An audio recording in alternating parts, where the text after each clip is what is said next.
오늘 읽은 본문은 두 가지였습니다. 하나는 시편인데 고통의 상황 속에 있는 저자의 기도입니다. 깊은 곳에서 하나님께 부르짖습니다. 슬픈 탄식의 소리입니다. 그러나 그 고난을 다른 곳에 가서 해결하려 하지 않고 하나님께 아뢰입니다. 그래서 이것을 부르짖는다고 이렇게 했습니다. 여기서 기쁨이라는 단어를 사용했는데 이 기쁨이라는 것은 무엇을 의미할까요? 또 두 번째는 고린도전서 2장 10절로 하나님의 깊은 곳까지 통달하시는 성령이 이것을 우리에게 보이셨다고 합니다. 이때 이것이란 9절에 나타나는데 하나님이 우리를 위해 예비하신 것입니다. 하나님은 우리를 위해서 구원이란 진리와 기쁨을 예비하신 것입니다.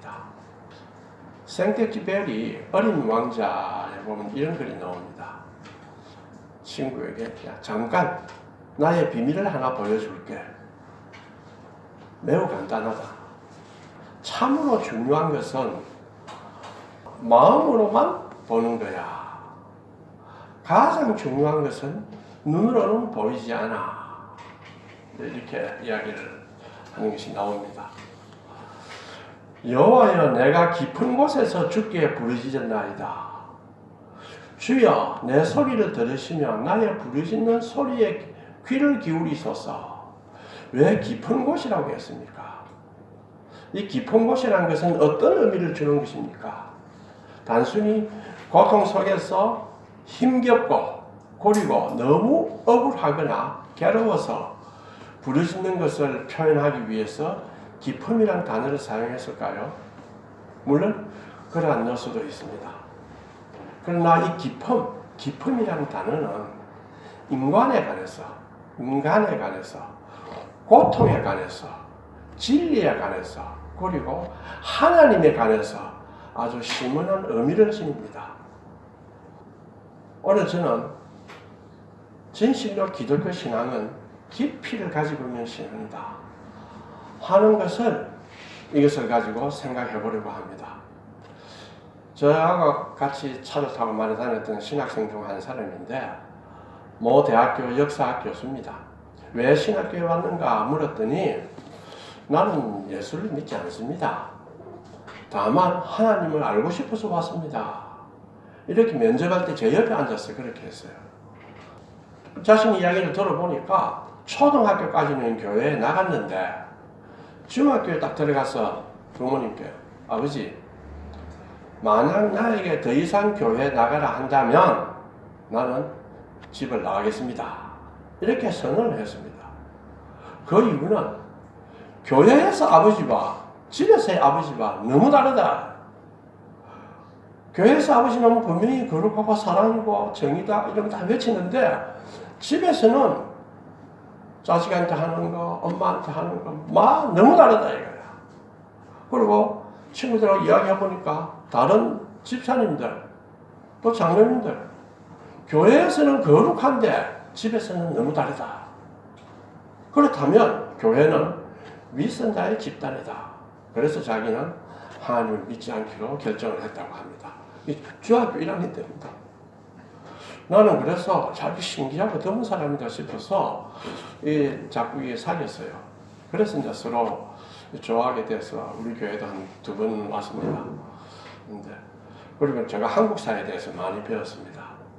그러다가 이분이 사회에서 인간관계에서 자기는 분명히 옳고 이렇게 했는데 너무나 모르고 하는 사람들이 비판을 많이 하길래 아주 고난을 많이 겪었습니다.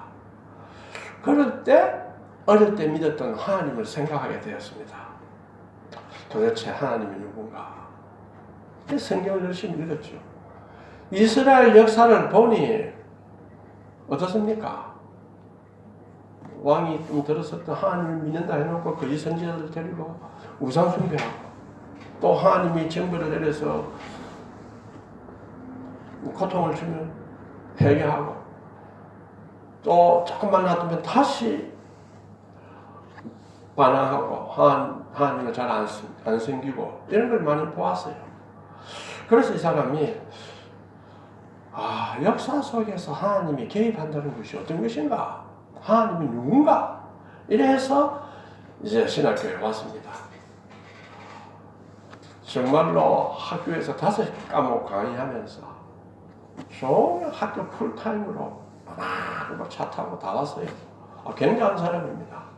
나중에 이제 간에 무리가 가가지고 이제 휴학을 했어요. 이분 말은 그럼 신학교 왜 가느냐? 하나님을 알려고 하는데 목사 설교를 들어서는 하나님을 알 수가 없더라. 왜냐하면 때때로 목사는 자기를 위한 자기가 아는 하나님을 소개하지 참 하나님은 감춘다. 그렇게 아마 생각했는지 모르겠습니다. 물론 목사님들이 그렇게 할 리는 없겠죠. 그래서 이제 이 사람이 이제 신학교에 왔어요. 그런데 신학교는 매 학기마다 교회의 지도하에 있다는 걸 증빙하는 목사 추천서를 받아가야 합니다. 그러니 이 사람이 난감하지 않습니까? 또 추천서 받으러 가야 되고 교회는 또 다른 교회 나가고 이렇게 좀 했습니다. 그러다가 우여곡절 끝에 어떤 교회에 가게 됐어요. 장애인들이 있고 노인이 주로 많은 교회입니다.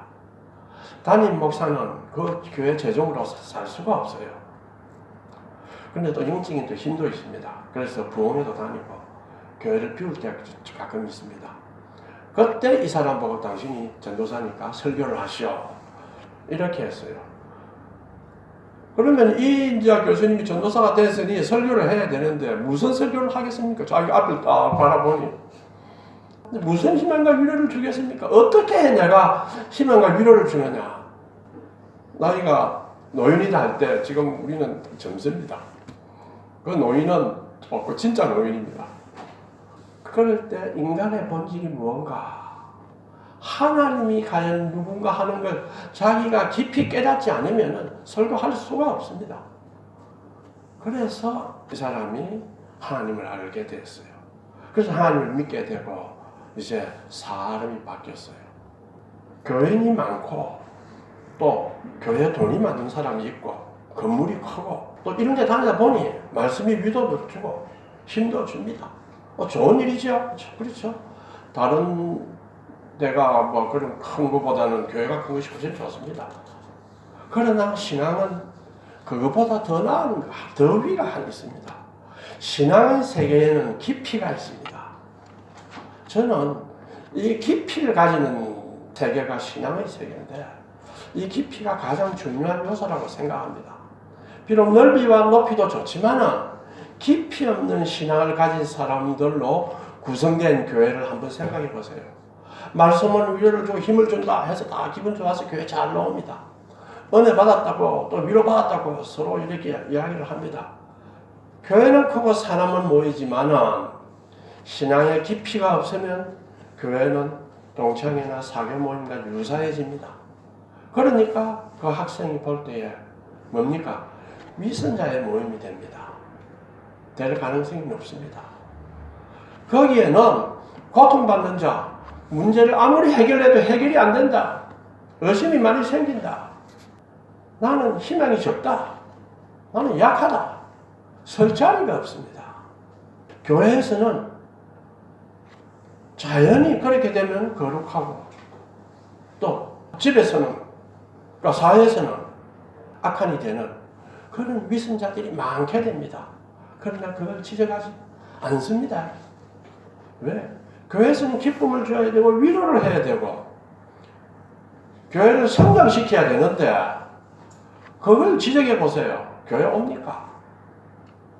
그것이 신앙의 깊이의 거대한 차원입니다. 기품이라는 단어는 분명히 공간의 차원을 지시하지만은 우리는 이를 상징적으로 사용해서 영적 특성을 표현합니다. 하나님을 묘사하는 데에도 이 단어를 사용했죠. 성령은 하나님의 깊은 것까지 통달하느니라 라는 표현에서 볼 수가 있습니다. 또 이 기품이라는 것을 가만 살펴보면요. 진리에 대해서도 사용하고 고통에 대해서도 사용합니다. 우리는 진리는 어디에 있다 생각하면 얕은 곳에 있다고 생각 안 하죠. 깊은 곳에 있다. 그래서 시편 기자는 내가 깊은 곳에서 하나님께 부르짖습니다. 또 이 부르짖음은 사실은 고통의 표현과 관련이 있습니다. 하나님, 나는 깊은 고통 속에서 이것을 부르짖습니다. 진리를 찾는 것과 내가 고통을 겪는 것, 이 두 개는 완전히 다릅니다. 그렇죠? 그러나 한 가지 공간의 상징인 깊음이라는 한 단어로 표현을 해도 우리는 이해를 합니다. 왜? 고통과 진리는 어떤 의미에서 아주 심오한 의미에서 서로 깊은 관계를 가지고 있다고 생각하기 때문입니다. 자, 우리가 그 예로 제가 하나 들어보겠습니다.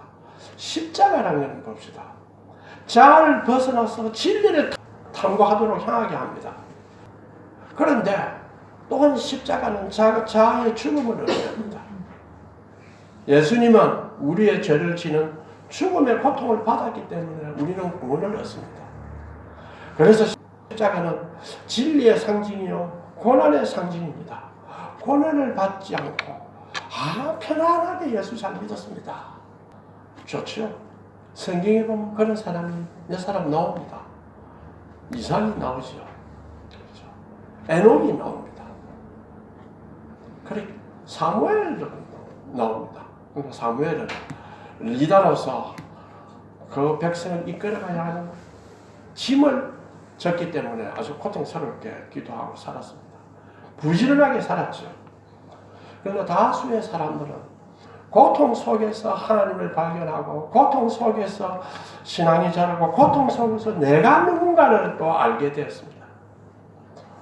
우리가 히브리서 11장에 믿음에 대해 이야기할 때 보이는 것은 보이지 않는 것으로 말미암는다는 것을 읽은 적이 있습니다.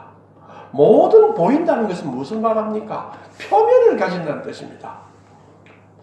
표면이라는 것은 우리가 최초로 발견하는 모습입니다. 무엇을 보면 표면을 우리는 봅니다. 그래서 그 표면을 보고 사물을 어떠하다 하는 것을 우리가 판단을 합니다. 또 사람도 바라볼 때도 표면적인 것을 보고 이해하고 합니다. 그러나 그것이 전부인 줄 알고 행동하고 따라가면 우리는 큰 실망을 하게 됩니다. 우리의 기대는 좌절될 수가 있습니다. 그때 우리는 보이는 것은 사물의 참됨을 보여주지 않는다는 것을 알고 표면의 깊이로 들어가서 표면의 아래로 들어가서 이렇게 생각합니다. 자, 어떤 존재자가 참으로 무엇인가 알려면 표면 밑을, 즉 보이지 않는 것을 꿰뚫어 보아야 합니다. 우리는 살면서 표면이 전부인 것처럼 아니면 중요한 것이라고 보았기 때문에 실망을 하고 좌절하는 경우가 허다합니다. 이때 우리가 만약 더 깊은 것을 보았다면 내가 이렇게 실망하지 않았을까 아닌가, 또 참된 어떤 것을 발견했을 것이 아닌가 라는 기대를 아마 가지게 될 것입니다. 오늘 진리로 보이는 것을 찾았다고 기뻐합니다. 내일 보니 그것은 피상적이고 표면적인 것으로 드러날 수가 있습니다. 그러면 우리는 다시 더 깊은 곳으로 파고들지 않을 수가 없습니다. 그러나 우리가 세상에 집착해서 혹은 깊은 곳을 잠시 기억하고 싶지 않아서 겉모습만으로 사람을 바라보고 또 이야기를 들을 때에 우리는 그 표면적인 것에 현혹되어서 쉽게 넘어갑니다. 이것이 우리의 삶입니다. 주님은 깊은 곳에 그물을 던지라 했고 성령은 하나님의 깊은 것까지 통달하신다고 합니다. 우리가 사람을 사귈 때 피상적인 것에서 점점 그의 깊은 인격을까지 알게 될 때 비로소 우리는 실망하지 않고 같이 슬퍼할 수 있고 같이 기뻐할 수 있고 하나님의 빛을 서로 비추어 볼 수 있습니다. 그리고 고난당하는 형제를 이해하려고 하고 기도하면서 사람을 사귈 때 진실로 우리는 참된 사귐이 뭔지 또 참된 기쁨이 무엇인지를 알게 됩니다. 진리는 표면에서 깊은 곳에 있다는 것을 깨달게 되어갑니다. 그러한 깊은 곳을 추구하는 공동체가 깊이를 가진 신앙 공동체입니다. 저희 교회에서는 이런 깊이를 가진 신앙 공동체가 되기를 원합니다. 이것이 또 성경이 말하는 신앙 공동체라고 생각을 합니다. 사실은 과학의 발전 속에서도 이 깊이를 추구하는 것은 또 있습니다. 그게 코페르니쿠스 혁명 아닙니까? 우리가 눈으로 보면 태양이 돌아요. 그렇죠. 별이 다 돌아요. 지구가 돕니까? 지구가 안 돕니다.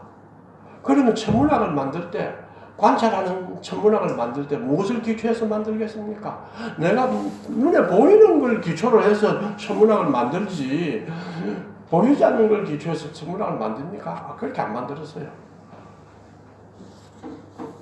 그런데 코페르니쿠스가 이상하다.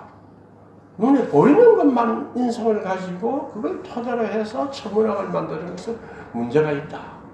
이런 질문을 했습니다. 그래서 지구를 태양을 정지시키고 지구하고 다른 별들이 돈다. 이런 아이디어를 냈습니다. 그리고 큰 혁명을 일으켰죠. 다시 말하면 코페르니쿠스는 누구나 당연하다고 생각하는 것에서 깊이 내려갔습니다. 교회라는 원래 이런 것이다 하고 생각하는 것에서 그렇지 않다. 참으로 생사가 마르는 교회가 무언가 살펴보자. 이렇게 내려가야 합니다. 또 다른 이야기를 제가 해볼까요? 여러분 보십시오. 공간은 내가 뛰어다니든 걸어다니든지 이 위치는 다 고정입니다. 그래서 서로 상대적으로 비교하다가 보면 어떤 절대적 시간과 절대적 공간을 지시할 수 있는 위치가 있다. 그런 관점이 있다. 이런 생각을 뉴턴이 했죠. 그렇게 해야 뉴턴은 관성의 법칙을 인정할 수가 있습니다. 그래서 뉴턴은 거대한 고전역학을 만들어서 시공간 절대적이다. 그냥 뉴턴이 시공간이 절대적이다 한 것이 아니고 자 보니까 시공간이 절대적이지 않으면은 관성의 법칙이 무너진다. 이렇게 생각을 했죠. 그런데 아인슈타인이 나타나가지고 그런 절대적인 법칙은 없다. 절대적인 관점에서 시공간을 보는 것은 없다. 표면적인 데서 깊은 곳으로 아인슈타인이 내려갔습니다. 당연하다고 생각하는 우리가 세상의 간섭들 당연하다고 생각하는 것에서 벗어나야 합니다. 자, 이 기쁨이라는 단어는 또 다른 의미도 쓰입니다. 아까 조금 이야기를 했는데 고통 속에서도 쓰입니다. 자, 고통에 어떻게 쓰이냐? 깊은 고통 어떻게 쓰이는지 한번 볼까요? 표면이 흔들리지 않고 딱 남아있으면 표면적인 삶 속에서 편안하답니다. 그런데 이 표면이 문제가 있다. 이 표면적인 삶에 문제가 있다고 깊이로 내려가려고 할 때 어떻습니까? 고통스럽습니다.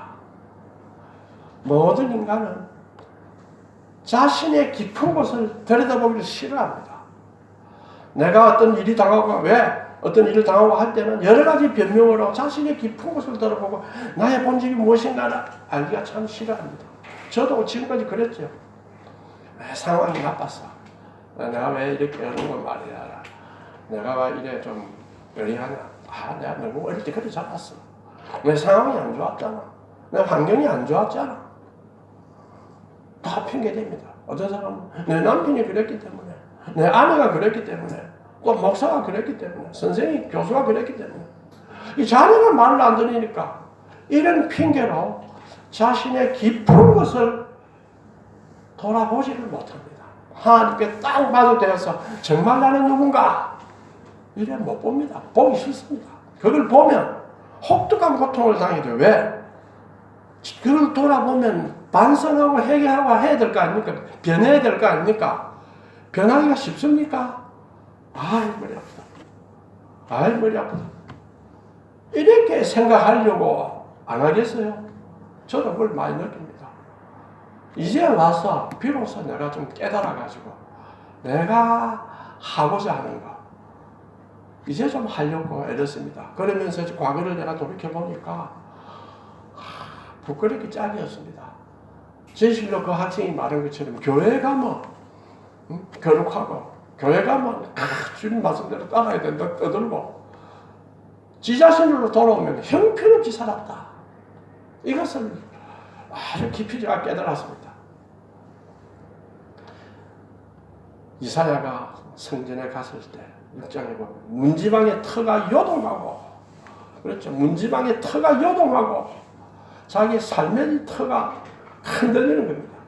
표면 속에 위에 있었는데 표면이 흔들립니다. 또 성전에 연기가 충만합니다. 또 제단 숯불을 짚어가지고 이사야 입에 대지 않습니까?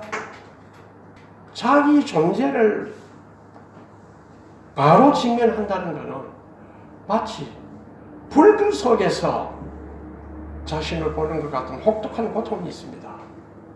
그럼 이사야가 뭘 했습니까? 화로다 나여 망하게 되었구나. 내 눈이 만군의 여호와이신 왕을 배웠음이로다. 이것이 단순히 하나님을 보면 인간은 죽는다. 하나님을 보면 왜 인간이 죽습니까? 컨텍스트에 따라서 다릅니다. 이때 이사야는 자기 자신이 의지하고 있던 모든 것이 송두리째 무너지는 경험을 했습니다. 자기 존재의 깊은 곳에 내려가서 하나님 앞에서 자신을 보았어요. 얼마나 내가 나약한가? 얼마나 자기가 떠들었습니까? 귀족이고 선지자로 이사야는 왕궁에서도 떠드는 사람입니다. 이사야가 하나님을 만나고 어떻게 되었습니까? 나는 아무것도 아니구나. 이사야가 그렇다면 사실 우리는 하나님을 만나면 어떻게 되겠어요? 자기 존재의 깊은 곳을 다 보게 되면 그걸 대하게 되면 어떻게 되겠어요? 이사야는 화로다 망하게 되었다. 우리는 엎드려가지고 막 안 빌겠습니까? 그러니까 하나님이 다 안 보여주죠.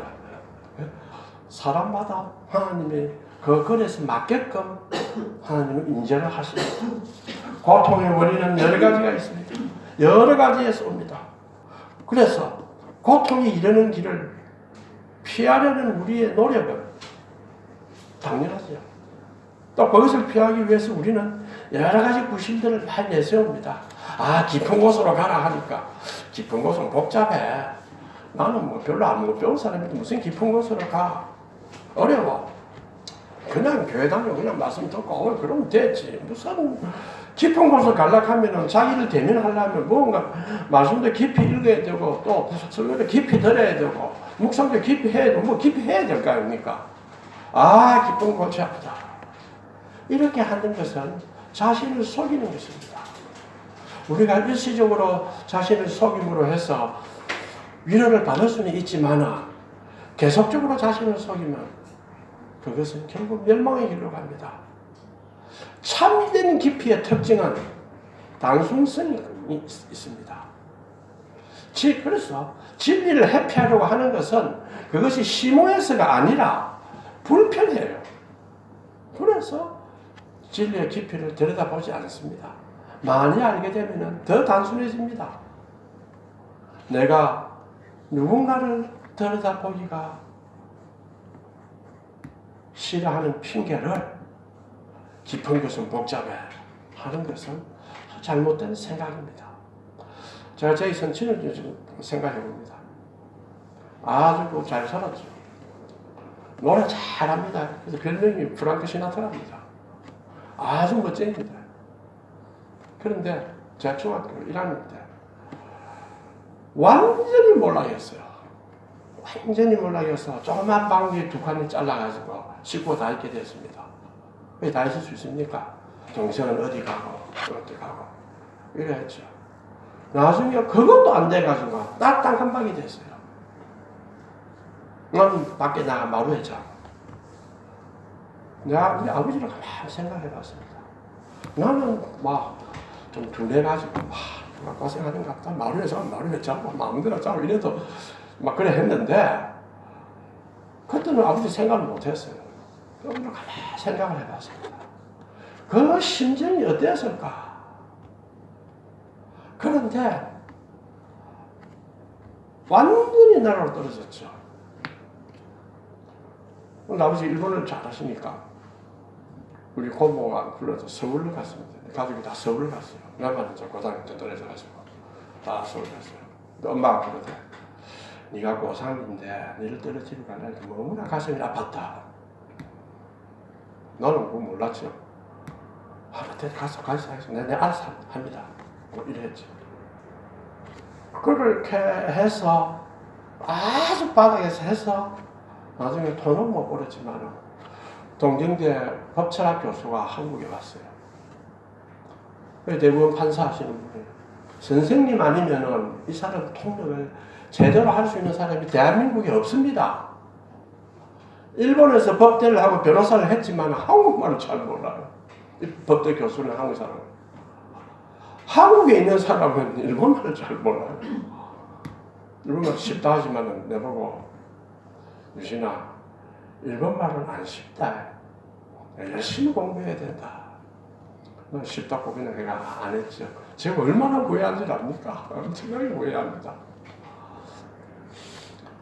그래서 그 아버지를 가만히 생각하면서 이제 용기가 생깁니다. 용기가 생깁니다. 실패하고 다 망해도 목표를 하나 바라보고 가면 하나님은 지혜를 주시고 기회를 주십니다. 아버님은 돈 한두 수백 대 가난하게 살았죠. 그러나 정신적으로는 아주 기쁘게 살았습니다. 나가면 선생님 오셨습니까? 하고 대접하죠. 노년에 얼마나 좋습니까? 그렇죠? 노년에 얼마나 좋아요. 강의료 뭐 조금 길었습니다. 강의료 받아가 가방수에 타면서 턱 떨어뜨리가 강의료가 떨어지고 집에 가니 강의료가 없어. 그래 유진아 내가 이제 늙었는갑다. 응? 법원에 무슨 소매치기가 있겠습니까? 강의료 받아가 가방 옆에 탁 놔두고 신문을 딱 보고 있는데 가방들이 가벼워. 돈이 없어요. 그래 했지만은 내보고 유진아 그럼 아버지 이래 다니니까 좋지. 그러고 또 모아놓고 사람은 이래 살아야 된다. 이래 이제 가르치는 거예요. 우리는 다 듣고 삶의 깊이라고 하는 것을 그리고 자신을 마주해서 참된 내가 이렇구나. 하나님 앞에서 나를 제대로 구성해야 되겠다. 이런 것을 가지고 가면 용기를 갖게 됩니다. 그렇죠? 이 학생처럼 야 아버지 그렇다면 나는 하나님 안 믿습니다. 또는 거꾸로 야야 나는 하나님을 섬긴다. 네가 하나님을 안 섬기면 징벌을 받게 돼 있는데 방법이 없어요. 우리는 기도할 수밖에 없습니다. 그러나 자식한테는 뭐라 해야 됩니까? 나는 하나님을 섬긴다. 주일날 예배에 빠지지 않고 나와야 됩니다. 만약에 부모가 내가 이러면 자식이 뭘 하지 않을까? 그렇게 하면 자식도 망치고 본인도 망칩니다. 자식은 부모가 얼마나 신념을 가지고 올바른 신념을 가지고 올바른 신앙을 가지고 바로 서 있는가를 바라보지 믿는 척하는 걸 바라보지 않습니다. 그 점을 분명히 가져야 됩니다. 그래서 하나님이 모세를 부를 때에 뭐라고 했습니까? 모세야 모세가 가까이 갔지요? 거기 서라. 이 땅은 거룩한 땅이니 신발을 벗어라. 하나님이 모세에 대해서 제일 첫한 말이 거룩한 땅이니 신발을 벗어라. 그러고 나는 내 조상의 하나님이다. 셋째, 너 백성을 돌봐야 되겠다. 내가 구원하겠다. 이걸 했습니다. 자, 왜 이 첫마디가 거룩이라는 단어를 왜 썼습니까? 모세한테 자 모세의 신경 한번 생각해 보십시오. 애굽의 왕자로서 세계 최고의 제국의 왕자로서 큰 영광스럽게 살다가 자신의 정체성을 깨닫고 백성을 도우려다가 범죄했어요. 미디안으로 도피했습니다. 아들을 낳아서 게르솜이라 내가 타국의 객이 되었다. 그 당시 타국의 객이라고 하는 것은 완전히 뿌리 뽑히고 희망이 없는 삶입니다. 그렇죠. 그런데 제가 하나 이상했던 것은 그 정도가 아닙니다. 모세한테 애굽으로 가라 하니까 내 말을 못합니다. 나는 모세가 원래 말을 잘 못하나 이렇게 생각했죠. 사도행전에 보면 뭐라 했습니까? 모세가 애굽 사람의 모든 지혜를 배워 그의 말과 하는 일이 능하더라. 말을 얼마나 잘합니까? 그럼 그때 모세가 하나님 앞에 겸손해서 내 말 못합니다 이랬겠습니까? 누구 앞에서 겸손하다. 하나님 앞에서 겸손하다는 게 뭐겠어요? 솔직한 것이 겸손합니다. 알겠습니까? 하나님 앞에서는 단독적으로 설 때 솔직해야지. 하나님하고 겸손은 잘못하면요 자기를 숨기는 겁니다. 그래서 참된 겸손은 참된 용기가 필요합니다. 그런데 모세가 말 못한다. 그 뜻은 모세는 정말로 절망적인 상황에 놓여 있다는 뜻입니다. 애굽의 말도 다 잃었고 타국에 왔고 이 미디안 여기서는 뭐 자기를 인정해 주는 것도 없고 뭐 양이나 치고 뭐 목자 아닙니까? 40년간. 그때 모세를 부렸을 때 모세 니 아무것도 못하지. 내가 니를 축복해 줄게. 이래 합니까? 가까이 오니까 여기는 거룩한 땅이다. 거룩함이라고 하는 것은 하나님의 아주 중요한 속성입니다. 그것은 인간과 하나님과의 관계에서 인간은 하나님께 엎드려 경배해야 된다는 생각입니다. 동시에 나로 인해서 이 세상에 거룩함이란 것이 있다. 그것은 인간이 만든 것이 아닙니다.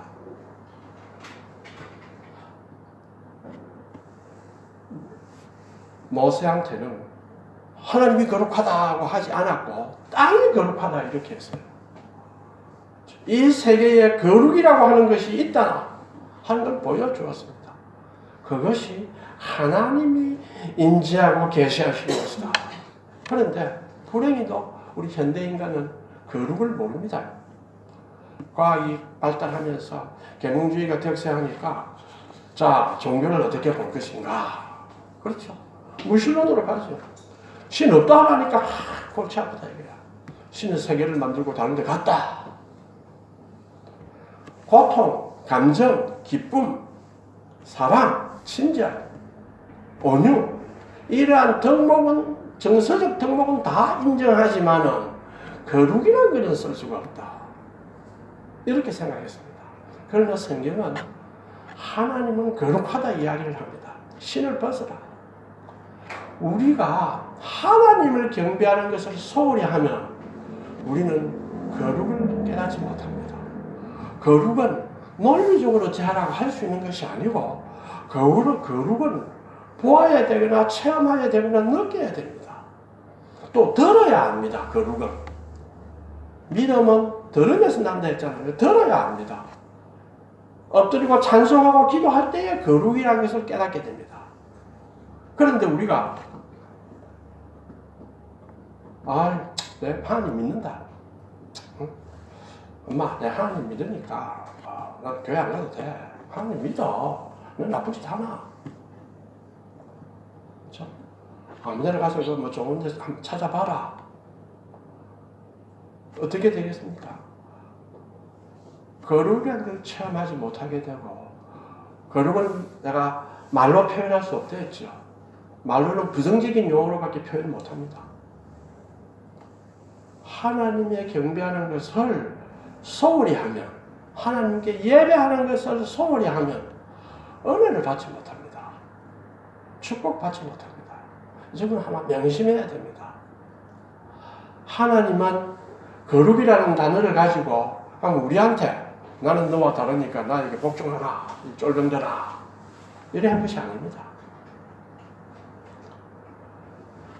하나님 우리를 부를 때 거룩한 백성이고 하나님의 소유라는 걸 이야기했을 때 그때 소유란 내가 너를 사랑하고 너를 불러내서 사명을 맡기는 사랑의 자녀다라는 뜻입니다.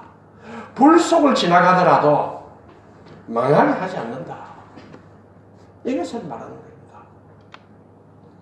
어떤 공경에 처해 있더라도 나는 너를 붙들어준다.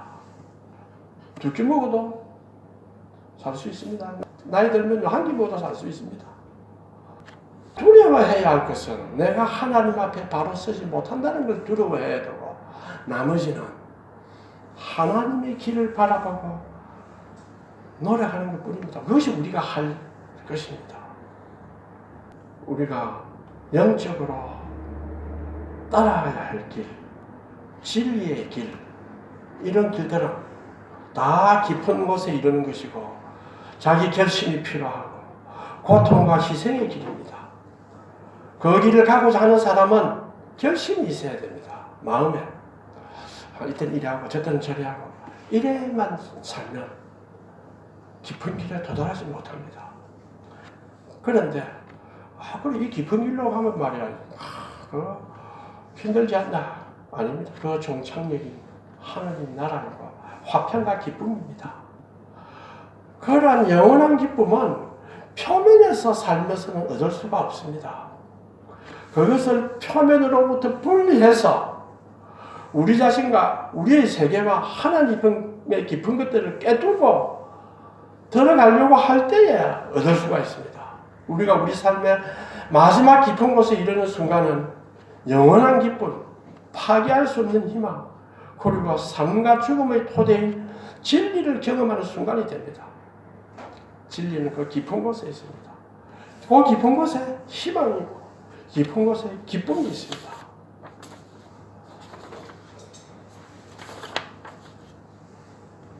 예수를 잘 믿어보려고 결심을 한번 하면 그것이 힘들고 고통스러운 것만 아닙니다. 다음 기회에 제가 이제 그림을 한번 보여주는데, 유그노 알죠? 영국의 스코틀랜드 프리스비테리안, 영국의 퓨리탄, 프랑스는 유그노, 독일은 프로테스탄트, 이게 전부 다 개신교도를 일컫는 말입니다. 근데 이 유그노가 프랑스에서 유그노라 불렀어요. 그런데 이 유그노를 다 체포했습니다. 1662년에 루이 13세가 남부 지역에서 가톨릭 교회 영향을 하기 위해서 이제 작전을 펼치고 세력을 막 했습니다. 그래서 루이 14세 때 남대 칙령을 폐지하고 유건으로 잡아서 탑에 가두었어요. 가톨릭으로 개종을 거부하면 사형 선고를 받고 수감됩니다. 그런데 가톨릭으로 가겠습니다 하면 다 살려주었습니다. 그때 많은 유고노들이 감옥으로 갔어요. 그래서 그 중에 여성만을 수용하는 감옥이 있었습니다. 그게 이제 18세기 초반에 그 콩스탕스라고 하는 거 빌딩인데 건물인데 탑인데 거기에서 이제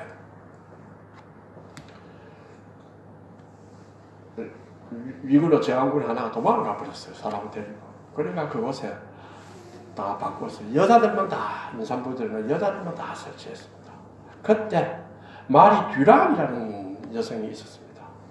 19세 때에 체포가 돼서 57세까지 38년간 갇혀 있다가 어떤 사람이 나 가톨릭이지만 너무 잔인하다 이거야. 샤를드 보그라고 이러던데 내가 이제 차라리 못 찾겠습니다. 그 사람이 안 되겠다 풀어줬어요. 아주 우연히 14명이 풀어줬어요. 그는 난 뒤 이 사람은 사임했습니다. 자, 그때 마리 디랑이 뭐를 했느냐? 머리 핀을 빼가지고 레지스트, 저항하라. 저항하라는 단어를 벽에다 새겼습니다. 다른 말로 레지스터 그 그림이 있습니다. 자, 다른 유골의 여성들과 함께 규칙적인 기도 생활을 하고 시편 창소를 부르고 그래 견뎠습니다. 예수를 믿고 거룩하게 살겠다고 하는 것이 반드시 고난을 주는 것이 아닙니다. 이 말이 들어가면 다 우리 같은 사람입니다. 그런데 저항하라 라고 하신 것은 뭐를 말하겠어요? 저항하라. 압박이 오지만은 하나님의 힘으로 저항하라. 굴복하지 말아요. 예수 믿는다고 이래 아무렇하면 굴복하지 마라. 떳떳해라. 그래 굴복하면서 만약에 그때 가톨릭 믿겠다 하면 나가는 거죠. 근데 거기서 한 게 그겁니다. 나중에 1787년 루이 16세의 관용령이 발표되기까지는 나같이면 어디 삽니까? 혹독한 광야의 시대를 살았습니다. 고린도전서 2장 10절에 나오죠. 오직 하나님이 성령으로 이것을 우리에게 보이셨으니 성령은 모든 것 곧 하나님의 깊은 것까지도 통찰하시느니라. 이때 이것은 조금 전에 이야기했듯이 9절에 나오는 하나님이 자기 사랑하는 자를 위해서 예비하시는 것이다. 이거는 들어서도 알 수 없고 볼 수도 없다. 마음으로 생각지 못한다.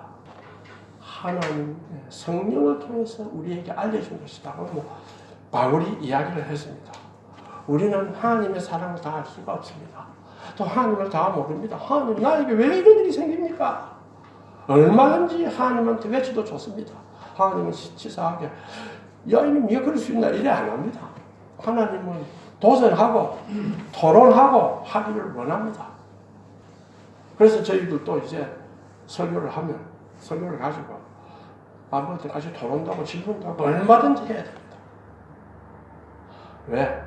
성령님이 우리를 함께해서 이끌어 주신다는 기쁜 희망을 가지고 우리는 살아갈 수 있기 때문에 성경은 그 이야기를 무엇으로 보정했습니까? 내 아들을 십자가에 보냈다. 그러니까 사람들이 볼 때는 하나님 왜 십자가 보내노 이거야. 그냥 한마디로 다 정리하지. 그랬으면 좋겠지요. 나도 그랬으면 좋겠습니다.